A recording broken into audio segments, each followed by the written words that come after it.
Magandang umaga mga kababayan. Nandito po tayo ngayon sa Manila, Cebu City mga kababayan. So napakakulimlim ang panahon mga kababayan. Tingnan mo. Kasi may low pressure tayo na inaabangan. By the way mga kababayan, magko-comment po tayo ngayon mga kababayan. Hindi dadalo si Pangulong Duterte sa TUADCOM hearing. Bakit nga ba? So by the way mga kabayan, kung hindi ka pa nakasubscribe sa aking channel, pasubscribe naman mga OFW. Good morning sa inyo. So pasubscribe naman, pa-like and share ang ating video para mas maraming makakalam, mas maraming malalaman, di ba mga kababayan? By the way mga kababayan, si Pangulong Duterte hindi dadalaw kasi una, anong sabi ni Duterte?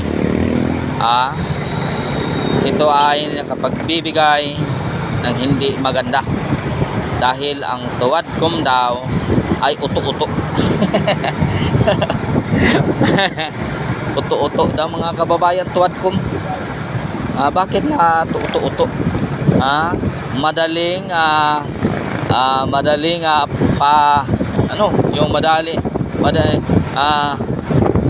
TUADCOM ay isang marites. Madaling magtanong sa madaling mautok sa mga taong marites. Madaling maniwala, no? Madaling maniwala. Kaya uto-uto nga. Ano sabi sa uto-uto? Yung madaling maniwala ba? Sabihan mo lang ng ganun, maniniwala ka agad. Ganyan ang TUADCOM mga kababayan. Ganyan sila. Ngayon, sinabi ni Duterte na dadalo sila para silang lilipad sa kawanangan. Siguro nagluluto na sila ng mga katanungan kung ano dapat itanong. Pag gaganon, i-cite of contempt ang Pangulo. Ganyan ang klaseng TUADCOM mga kababayan. Ganyan ang klaseng TUADCOM ngayon. Nauto sila ng Pangulo. Dali, ano sabi ng Pangulo? Lalaroin ko lang kayo. Nilalaro lang kayo ng Pangulo mga kababayan. Nilalaro lang kayo ng Pangulo. Ganyan si Duterte maglaro mga kababayan.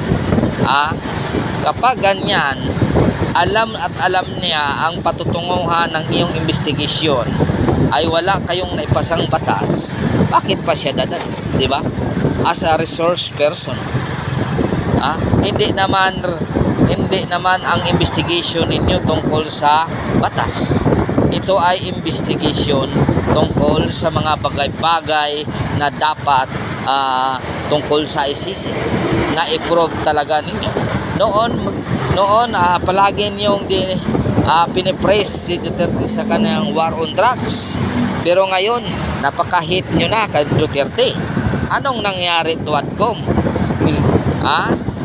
Yung representative ng Surigao, hindi nyo ba alam? Nag-privilege speech pa siya. Na napakaganda ang resulta ng war on drugs. Pero ngayon, siya na ang nag-imbestiga ng war on drugs. Wow, representative ng Surigao. Ano ba? Iboto pa nyo ba na naman ng ganyang klaseng tao na isang traidor? Makakalakad kayo ng hating gabi, pero ngayon binabatikos na siya na mismo ang gumagawa ng paraan para hidiin ang Duterte. Bakit ganyan? Bakit ganyan mga TUADCOM?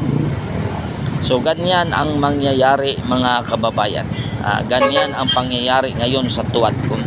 Naatat sila para silang hinimasmasan mga kababayan na sinabi ko Duterte, atin ako. Bakit kayo magaganyan? Sabihin nyo lang anong gusto nyo sabihin ko. Anong gusto nyo marinig? Sinabi Duterte. Sabihin ko sa inyo. Ngayon ang TUADCOM atat na atat. Parang parang lilipad sa kawanangan. Gumaganap na kung anong mga katanungan na dapat ipato kay Duterte. Tapos ganyan, for yes or no lang ang sagot ng Duterte. Ano akala mo? Judge yan. Before kayo, hindi ka, judge yan kayo. Anong judge ba kayo? Base sa lang yan sa mga marites ang naririnig ninyo. Di ba? Base lang sa marites ang iyong naririnig. Wala ang ebidensya na pinaghahawakan ninyo. Pero si Duterte, judge yan, 9 years judge. Kaya hindi nyo maganyan ang isang batikang abogado. Judge yan. Kayo, ano kayo? Ano kayo? Judge ba kayo? Ang iyong ebidensya, binabase lang niyo sa marites. Ang mga resource person ninyo ay mga bagong laya. Ganun ba? May credibility ba yan? Kasi talagang ididiin talaga nila si Duterte kasi nakulong sila dahil sa drugs. Kaya gagawin din nila ang lahat para makulong din si Duterte. Ganyan ang paniniwala ninyo mga bakit naatat-atat kayo dumipinsa sa mga drug lord. Mga kababayan, ano bang meron na atat kayo sa drug lord? Ano bang meron? Meron ba? Meron bang kasabutan dyan mga kababayan? Di ba? Kung ganyan kayo mag-imbestiga noon, palagi nyo dinadaig ang war on drugs. Pero ngayon, kayo na mismo ang bumabatikos. Tingnan mo naman, may mga video lumabas, live pa.